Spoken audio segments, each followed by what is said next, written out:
Kata para ulama, kesalahan di bulan Ramadan yang sering terjadi keserakahan dalam urusan apa? Makanan. 20 malam ke atas, tepatnya setelah nuzul Quran. Itu akan beramai-ramai.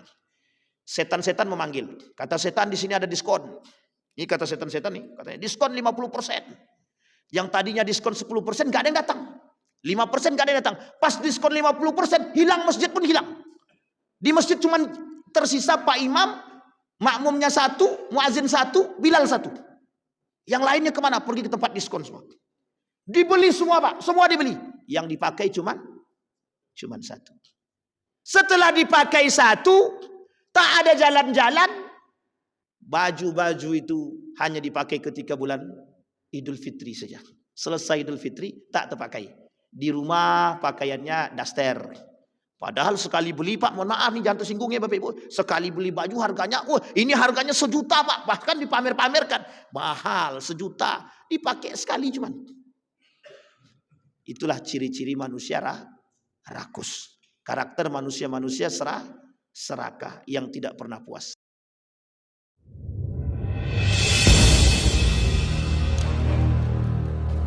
Alhamdulillahi Rabbil Alamin wa bihi nasta'inu ala umurid dunya waddin wassalatu wassalamu ala ashrafil anbiya'i wal mursalin wa ala alihi wa sahbihi ajma'in. Allahumma salli wa sallim wa barik ala hadzal nabiyil karim. Allahumma salli ala Muhammad wa ala ali Muhammad fil alamin innaka Hamidum Majid. Ya ayyuhan nasu taqu rabbakum alladhi khalaqakum min nafsin wahidah wa khalaqa minha zawjaha wa batha minhuma rijalan katsiran wa nisaa wattaqullaha alladhi tasaaluna bihi wal arham innallaha kana 'alaikum raqiba. Wa qala Allah ta'ala wa la tashtaru bi ayati thamanan qalila wa iyaya fattaqun. Wa qala Allah ta'ala wa inna katsiran minal khulata la yabghi ba'duhum ala ba'din. Shadaqallah. Puji syukur kehadirat Allah dengan mengucapkan alhamdulillahirabbil alamin, bersalawat kepada Nabi dengan mengucapkan Allahumma salli ala Muhammad wa ala ali Muhammad fil alamin innaka Hamidum Majid. Allah berfirman dalam surat Luqman ayat 20, kata Allah, alam tarau anna Allah sakhkhara lakum ma fis samawati wa ma fil ard wa asbagha alaikum ni'amahu zahiran wa batinah wa minan nasi man yujadilu fillahi bighairi ilmin wala hudaw wala kitabim munir. Tidakkah kamu perhatikan sesungguhnya Allah telah menundukkan untuk kepentinganmu apa yang ada di langit dan apa yang di bumi, dan menyempurnakan untukmu nikmatnya lahir dan batin, zahir wa batinah. Shadaqallah. Malam hari ini judul kita sederhana, keserakahan. Nah, judulnya yang mau nulis keserakahan. Itu yang pertama. Nanti kita kaitkan dengan keserakahan ini jenis atau bagian daripada sifat tamak atau rakus. Tamak dalam bahasa Arab tomak.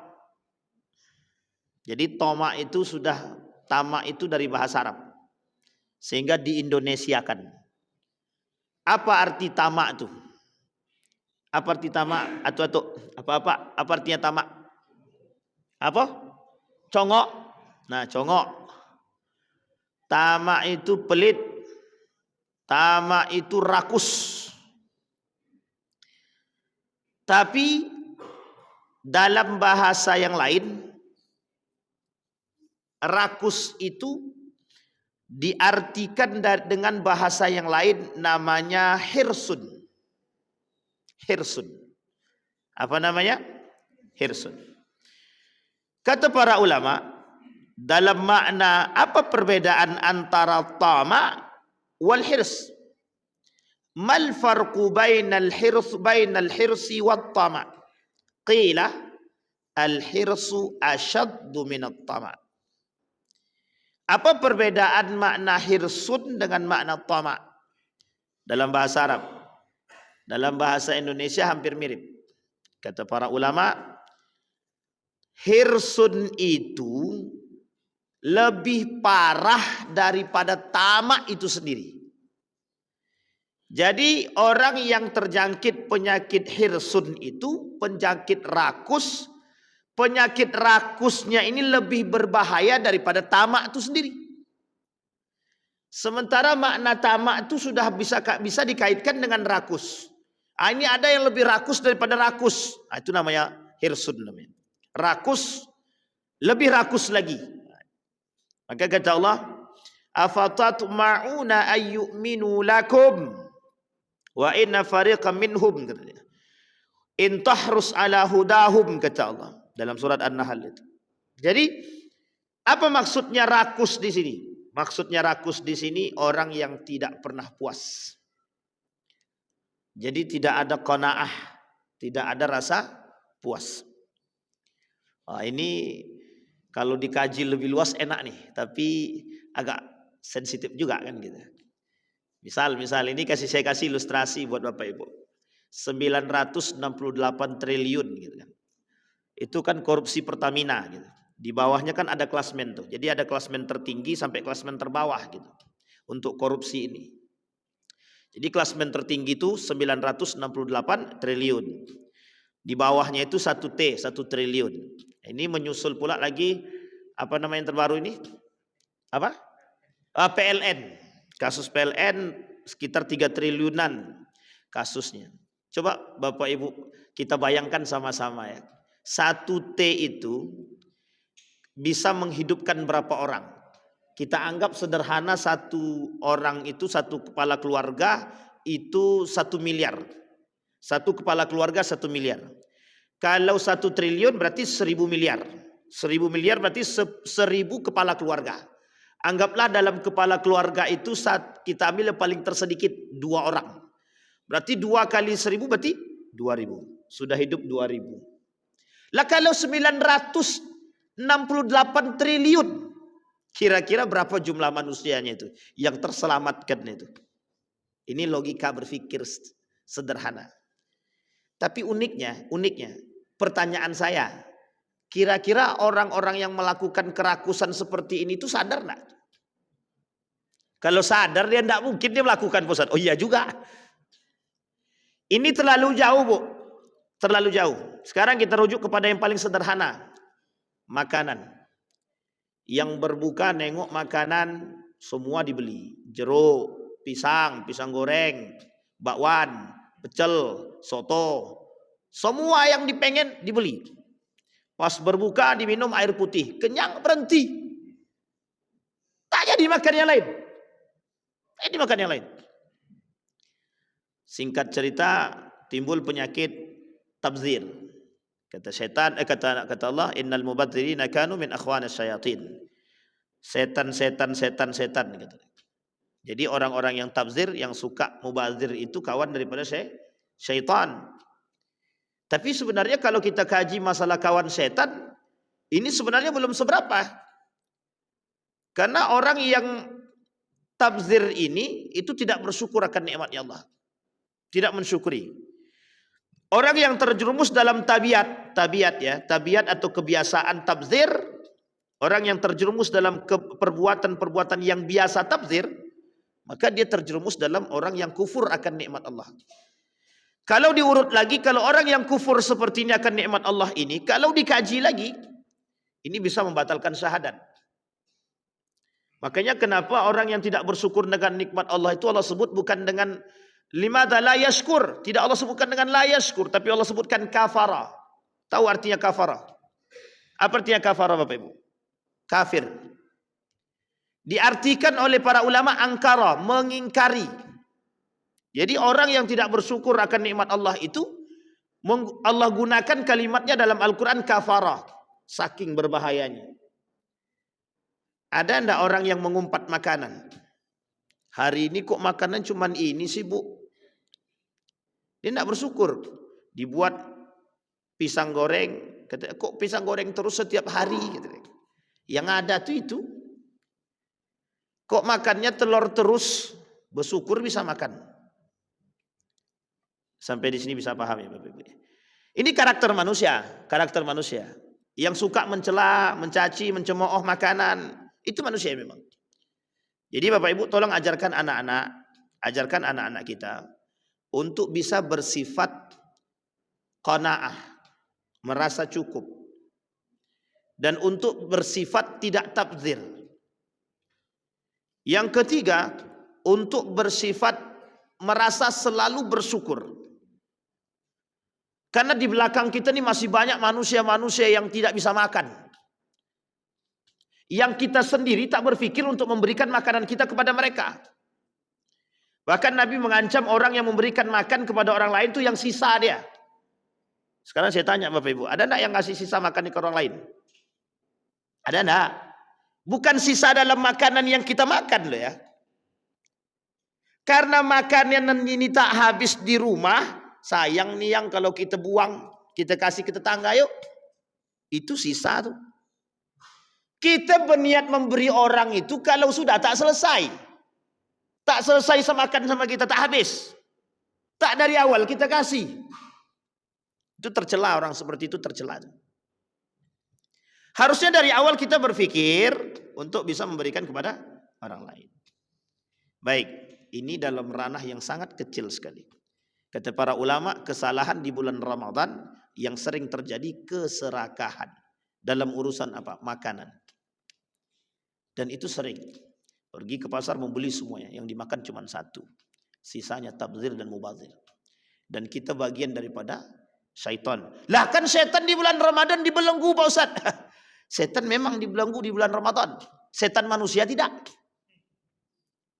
Setan itu terbagi dua. Minal jinni wal insi. Setan dari kalangan jin, yang kedua setan dari kalangan manusia. Jadi manusia itu antar dulu Bu, jangan cepat-cepat bilang setan. Makanya kenapa kok ada manusia yang tak puasa? Padahal setan terbelenggu kok masih dia tidak bisa puasa? Ya setannya dia. Ya gimana? Jangan tersinggung ya, Bapak Ibu jangan tersinggung. Karena Nabi Allah bilang dalam Al-Qur'annya begitu, minal jinni wal ins. Memang begitu Pak. Setan itu terdiri dari manusia, jin dan manusia. Jadi kita tidak usah tersinggung. Yang tak puasa berarti ya bagian. Maksud yang tidak puasa di sini sengaja meninggalkan puasa. Kalau dia tak puasa karena sakit, karena musafir itu maklum. Dia ada orang yang dibenarkan tidak berpuasa. Yang tidak dibenarkan berpuasa, bukan tidak dibenarkan sebenarnya, diberikan keringanan oleh Allah untuk tidak berpuasa, itu musafir dan sakit. Selain daripada itu tidak ada. Tapi aku kuli bangunan pusat. Kalau tak kerja tak makan, tak dapat duit. Kalau tak dapat duit anak istri tak makan. Begitu kan? Sehingga ada pertanyaan itu. Kami kuli bangunan boleh nggak kami tidak berpuasa? Haram. Bagi kuli bangunan yang tidak berpuasa haram. Tapi kalau dia sudah berniat berpuasa, bekerja dia, kemudian di tengah perjalanan capek dia, dan betul-betul syiddatut ta'bi misalkan, betul-betul capek misalkan, dikhawatirkan membahayakan dirinya, maka dibolehkan dia membuka puasanya dengan catatan mengganti. Nah, ini penting untuk dipahami nih. Jangan mentang-mentang bekerja keras akhirnya buka puasa dia. Itu tidak bisa. Ma la yudraku kulluh la yudraku kulluh. Sesuatu itu tidak bisa ditinggalkan semuanya. Harus ada yang diambil. Maka dari awal berniat puasa, di tengah perjalanan ternyata capek dan lain sebagainya, terkuras tenaganya, khaufan minal maut, takut terjadi membahayakan dirinya, maka dibenarkan. Sampai di sini bisa dipahami Bapak Ibu ya? Baik. Kembali kepada poin tadi. Poin kita adalah keserakahan. Ini yang dalam koridor yang sangat kecil. Sekarang dalam koridor yang sangat besar. Bapak Ibu sekalian yang berbahagia, penyakit keserakahan ini itu penyakit yang selalu akan timbul dalam diri umat manusia, siapapun kita. Siapapun kita. Apa maksud serakah di sini? Diartikan oleh para ulama, tidak adanya qanaah dalam diri dia. Itu namanya serakah. Tidak adanya rasa syukur dalam diri dia, serakah. Tidak merasa puas dengan apa yang dia miliki, serakah. Tapi konotasi serakah ini negatif Pak Ustaz, betul. Karena konotasinya serakah ini Itu dengan konotasi sifat-sifat yang lain. Apa sifat yang lain? Akan menghalalkan segala macam cara untuk mendapatkan apa yang dia inginkan. Misal, tidak mampu dia membeli mobil Alphard, dia akan cari cara bagaimana Alphard itu dapat. Bagaimana caranya? Kredit. Yang kedua, maling. Yang ketiga, korupsi. Yang keempat, minjam. Yang kelima, nyuri. Yang keenam, pokok semua. Karena konotasi keserakahan itu yang masuk dalam hati manusia, yang dalam diri manusia, dipengaruhi oleh setan. Kau ni orang besar, masa mobilmu Agya? Itu bisikan siapa? Syaitan. Masa mobilmu Agya tuh, tengok tetanggamu, cuman kerjanya itu mobilnya mobil Leo. Lah ente kerja kantoran kok mobilnya Agya, malulah. Timbul setannya. Apa kata setan? Nah, dibisikin terus. Akhirnya yang terjadi apa? Menghalalkan segala cara, baik menipu dan lain sebagainya. Coba perhatikan hari ini, banyak sekali manusia-manusia yang menipu, baik di Facebook, lewat telepon, hipnotis dan lain sebagainya. Baru-baru ini terjadi 4 orang, 3 wanita, 1 laki-laki, mengaku dari dinas kesehatan masuk ke rumah-rumah, ketok pintu kami, dari ini, dihipnotis. Dihipnotisnya tuan rumah, habis emasnya 35 gram. Lumayan atau banyak banget itu.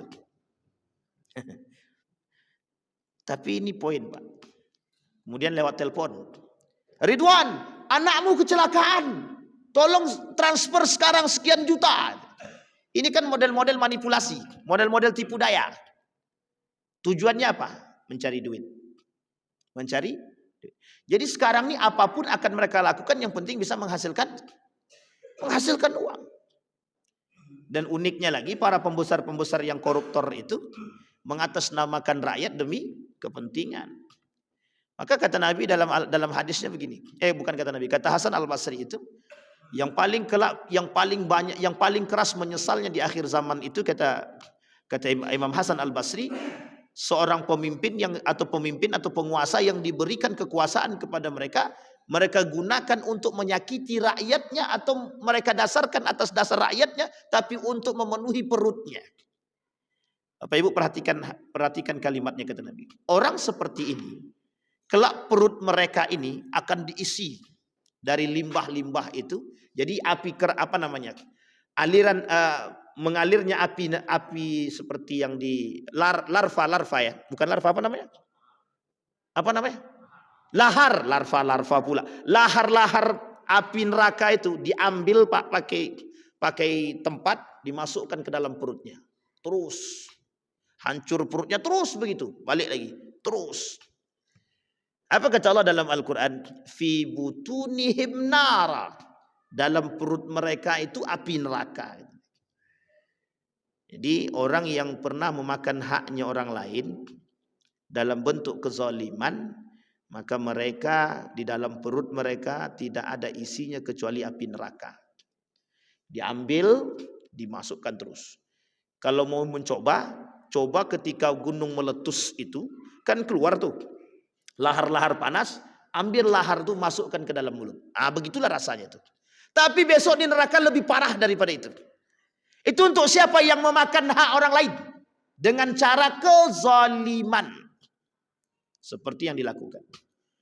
Maka kita mengutuk perbuatan para koruptor-koruptor ini. Kalau pemerintah tidak bisa, atau pemerintah justru ikut campur, wah ini muskilah ini. Kalau pemerintah tidak bisa menyelesaikan kasus ini. Coba bayangkan, di tengah krisis, semua dipotong, Pak. Semua dipotong, potong pangkas atas. Kenapa di pangkas atas? Duitnya dah habis. Coba bayangkan. Nah, sekarang kita tuntut itu. Mereka harus mengembalikan 900 triliun. Itu kalau dikembalikan semua, Pak. Kalau dikembalikan semua, sangat cukup sekali untuk menutupi. Jangankan makan siang gratis. Lebih dari itu pun mungkin bisa. Jadi ini poin penting. Maka ini contoh-contoh keserakahan. Nah, Contoh keserakahan ini, kata para ulama, orang-orang yang serakah seperti ini selalu dibarengi dalam diri mereka ambisi. Ambisi inilah kemudian yang dibisiki oleh syaitan untuk melakukan sesuatu yang tidak dihalalkan. Sampai Allah mengatakan dalam Al-Quran, ahalla harama wa harrama halal. Nabi bilang dalam hadisnya, ahalla harama wa harrama halal. Mereka orang-orang yang serakah, orang-orang yang rakus, orang-orang yang tamak, akan menghalalkan yang haram dan mengharamkan yang halal. Dan itu kata Nabi di akhir zaman karakter manusia kelak di akhir zaman. Jadi karakter-karakter manusia di akhir zaman itu. Maka Bapak Ibu sekalian yang berbahagia, bulan suci Ramadan ini itu bulannya bulan Sahrut Tarbiyah, bulan pendidikan. Yang dididik apa? Karakter. Kata para ulama, Ramadan itu bukan pendidikan, bukan mendidik mulut, bukan mendidik lapar, bukan mendidik haus, bukan. Tapi mendidik tangan kita, mendidik mata, mendidik semua yang dididik. Mulut terutama dididik untuk tidak memakan yang haram. Sebagian ulama bilang begini, kenapa puasa Ramadan itu 30 hari? Karena untuk membersihkan daripada makanan yang haram yang ada di dalam perut minimal butuh waktu 30 hari. Jadi Pak, orang yang makan yang haram untuk membersihkan perutnya itu dari makanan-makanan yang haram minimal 30 hari. Minimal 30 hari. Maka Nabi Adam itu ketika makan buah khuldi itu dapat ganjaran diturunkan ke bumi, itu berpuasa untuk disuruh membersihkan perutnya selama 30 hari. Ini kemudian oleh para sebagian pandangan dikatakan ini menjadi simbol puasa Ramadan. Kalau satu makanan yang haram butuh waktu 30 hari untuk membersihkan perut, kalau yang dimakan yang haram setiap hari? Sampai di sini paham ya? Maka Bapak Ibu sekalian yang berbahagia, pendidikan terbaik di bulan suci Ramadan itu bagaimana kita menyaring yang kita makan itu yang halal bukan yang haram. Bagaimana tangan kita ini bisa mengambil yang halal bukan yang haram. Bahkan diancam sangat sama Nabi, orang yang memakan makanan yang haram sama sekali doanya nggak akan mustajab. Tidak akan diterima. Anna yustajabalah. Tidak dijawab sama Allah. Makanannya haram, minumnya haram. Tidak Allah jawab. Jangankan yang haram, yang subhat saja yang kita makan. Kata Ibnul Qayyim Al-Jauzi itu yang subhat mengantarkan kepada yang haram. Jadi kita yang subhat kita makan, yang subhat saja bukan yang haram. Yang subhat saja. Yang subhat, yang tidak ada hukumnya, yang tak jelas hukumnya kita makan jadi haram. Apalagi yang sudah zahir-zahir haram. Masih kita makan. Tapi kan Ustaz itu makanannya halal hanya saja caranya yang haram sama. Dia yang penting itu. Bukan persoalan makan haramnya saja. Cara mendapatkannya halal atau haram. Kalau cara mendapatkannya dengan cara yang haram, yang kita makan haram, maka hasil mencuri haram apa tidak? Hasil berzina haram apa tidak? Yang sesuatu yang dihasilkan dari yang haram menghasilkan yang haram. Maka jangan salah Bapak Ibu. Ini mohon maaf jangan tersinggung ya Bapak Ibu ya. Kalau ada rumah tangga yang kerjaannya berantem terus, karakter anaknya nggak benar, perhatikan tuh makanannya ada yang haram tak? Bisa jadi ada makanan yang haram yang dia makan. Makanan yang haram yang dimakan tidak akan mampu membentuk karakter yang baik. Tidak akan mampu. Karena yang baik dan yang buruk tidak akan pernah bercampur. Ibarat minyak dengan air. Selalu terpisah. Maka sesuatu yang haram yang masuk ke dalam perut, maka yang menjadikan badan kita ini haram. Kalau halal yang masuk, tidak mungkin lidah ini mencaci. Sampai di sini paham ya Bapak Ibu ya. Ramadan tujuannya itu. Mana yang kau makan yang haram, keluar. Ini Ramadan, ini suci. Semua orang berniat Pak untuk mendapatkan keberkahan Ramadan. Yang tadinya suka mencuri saja, Di bulan Ramadan tobat dia mencuri. Nanti saya sambung setelah Ramadan kata dia. Misal, kenapa dia takut Pak? Saking tahu dia keberkahan Ramadan, pezina, para mohon maaf orang PSK itu, ketika bulan suci Ramadan kami tutup, nanti buka setelah Ramadan. Coba bayangkan, berarti saking menghargainya Ramadan kan. Sampai mereka saja pelaku maksiat saja menutupi diri untuk tidak membuka jasa-jasa kemaksiatan itu di bulan suci Ramadan. Artinya pelaku maksiat saja tahu dia ingin membersihkan diri dia di bulan suci Ramadan. Uniknya setelah Ramadan kita sambung ya. Hiburan malam ditutup bulan suci Ramadan. Setelah bulan Ramadan baru buka. Artinya apa? Artinya semuanya akan dilakukan. Nah, kembali kepada poin keserakahan tadi. Maka kata Allah, wa inna katsiran minal khulata la yabghi ba'duhum ba'da. Orang yang terjangkit penyakit rakus, penyakit serakah, kata Allah, kata Nabi, tidak akan pernah merasa berkecukupan. Selalu merasa kurang. Ada pada masa Khalifah Harun ar-Rasyid, ada seorang pedagang yang kaya sekaya-kayanya. Jadi ketika dia pulang dari berdagang, dikumpulkanlah semua emas batangan yang dia miliki. Pergilah dia ke tempat timbangan emas. Ini ciri dan karakter orang-orang yang serakah. Ketika pergi ke tempat timbangan emas itu, ditimbanglah emas yang dia miliki. Apa kata tukang timbangan itu? Oh, emas Anda cuma sekian. Apa dia kata langsung? Anda menipu. Anda menipu saya. Pergi ke 10 timbangan. Jawaban sama. Tiba-tiba dia datang. Aku teringat kepada Abu Nawas, kata dia. Datang dia kepada Abu Nawas. Abu Nawas, aku tak mau menimbang barang emasku ini di pasar-pasar. Mereka semua menipu, kata dia. Apa kata Abu Nawas? Dibawalah ke timbangan emas. Sama Pak. Akhirnya kata Abu Nawas, sekarang gini aja. Di rumah ente ada timbangan enggak? Ada. Ya udah kita timbang di rumahmu, kata dia. Setelah ditimbang di rumahnya, ternyata sama Pak. Setelah sama, ditipunya Abu Nawas. Oh, dibuatnya apa namanya, dimainkannya timbangannya. Oh enggak Abu Nawas, ternyata timbangan saya lebih berat daripada timbangan mereka. Ternyata sudah dibuat dulu, sudah ditipu. Artinya apa? Orang-orang yang serakah itu sedikit pun tidak mau kurang daripada harta yang dia miliki. Tidak mau Pak, tidak mau kurang. Kita ambil contoh Korun. Korun bilang begini, datang utusan Nabi Musa untuk meminta zakat kepada Korun. Apa jawaban Korun? Kalian datang ke sini cuma mengemis saja, meminta-minta saja. Aku udah capek kerja-kerja nih, kata Korun. Akhirnya apa Pak? Diusir sama Korun. Di tengah perjalanan, di stop sama Nabi Musa.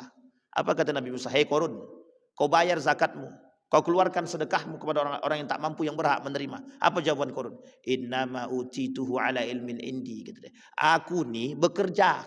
Kerja keras, kemampuanku, semua aku dapat hasil jerih payahku. Kalian datang cuma meminta dan mengemis. Hei masyarakat, rakyat, saksikan. Musa meminta kepadaku. Kata Korun. Berdoa Nabi Musa. Berdoa. Sedang pawai keliling. Dibawanya semua kunci berangkasnya itu. Kata Allah dalam Al-Quran, wa inna ma fatihahu la tad'u bil usbah. Bayangkan kunci berangkasnya Korun itu diangkat oleh 10 orang. Dia punya kunci berangkasnya itu yang ngangkat 10 orang, terbuat dari emas. Ketika pawai semua dibenamkan oleh Allah semua. Artinya apa? Kerakusan dan keserakahan Korun itu menjadi standar sebenarnya. Nah, Bapak Ibu sekalian yang berbahagia, di bulan suci Ramadan yang mulia ini, kita diajarkan oleh Allah bagaimana memanage diri agar tidak terjerumus dalam sifat keserakahan itu. Apa contohnya? Dari yang paling sederhana, dari yang kita makan. Apa yang paling sederhana? Dari cara kita membeli pakaian. Perhatikan besok Bapak Ibu. Besok itu 10 malam, 20 malam ke atas, tepatnya setelah nuzul Quran. Itu akan beramai-ramai. Setan-setan memanggil. Kata setan, di sini ada diskon. Ini kata setan-setan nih, katanya diskon 50%. Yang tadinya diskon 10% nggak ada yang datang. 5% gak ada yang datang. Pas diskon 50%, hilang masjid pun hilang. Di masjid cuman tersisa Pak Imam, makmumnya 1, muazin 1, Bilal 1. Yang lainnya kemana? Pergi ke tempat diskon semua. Dibeli semua Pak, semua dibeli. Yang dipakai cuman 1. Setelah dipakai 1, tak ada jalan-jalan. Baju-baju itu hanya dipakai ketika bulan Idul Fitri saja. Selesai Idul Fitri tak terpakai. Di rumah pakaiannya daster. Padahal sekali beli Pak, mohon maaf nih jangan tersinggung ya Bapak Ibu. Sekali beli baju harganya, ini harganya 1 juta Pak. Bahkan dipamer-pamerkan. Mahal 1 juta. Dipakai sekali cuman. Itulah ciri-ciri manusia rakus. Karakter manusia-manusia serakah yang tidak pernah puas. Maka di bulan suci Ramadan bayangkan kita diajarkan untuk selalu bersyukur. Makanlah kata Allah. Engkau makan sedikit saja sudah kenyang. Artinya ketika perut kita ini selapar mungkin, ketika masuk sedikit saja dalam perut kita, hanya itu yang mampu untuk kita makan. Bayangkan kita disuruh setelahnya apa? Beristirahat.